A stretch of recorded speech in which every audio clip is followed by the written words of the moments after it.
Badan Keuangan Daerah BKD Lebong sambut baik kunjungan kerja dari Direktorat Jenderal Perbendaharaan Provinsi Bengkulu pada Senin 21 Maret 2022 yang bertempat di Gedung Geraha Bina Praja, Kabupaten Lebong. Pada kunjungan kali ini, Dirjen Perbendaharaan mengatakan poin utama dari kunjungan kerja ini adalah membina dan lebih menekankan pemerintah daerah Kabupaten Lebong terkait penyerapan anggaran dana alokasi khusus atau DAK dan dana desa.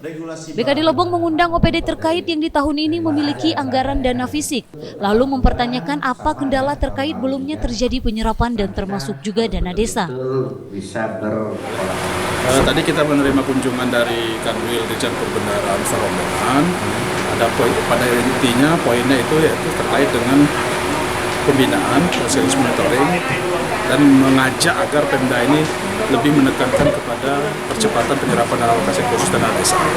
Itu poin yang terutama yang ingin disampaikan. Jadi memang sengaja kita undang seluruh OPD yang di tahun ini memiliki anggaran DAK fisik, dan kita mempertanyakan kendalanya apa, kenapa belum terjadi penyerapan. Nah, itu yang kita minta, yang kita sampaikan tadi. Makanya Pak Bupati juga langsung berikan arahan tadi kan, termasuk juga dari desa.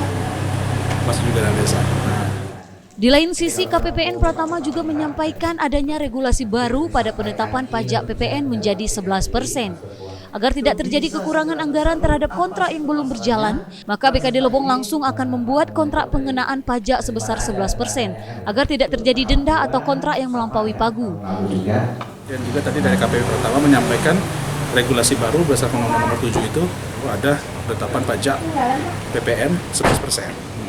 Karena memang jumlah jenisnya belum turun, tapi agar tidak terjadi kekurangan anggaran terhadap kontrak yang belum berjalan, makanya kita tadi sudah ditetapkan agar segera membuat kontrak itu di pengenaan pajak 11% agar jangan terjadi adendum atau mungkin pagu melampaui dari kontrak melampaui pagu.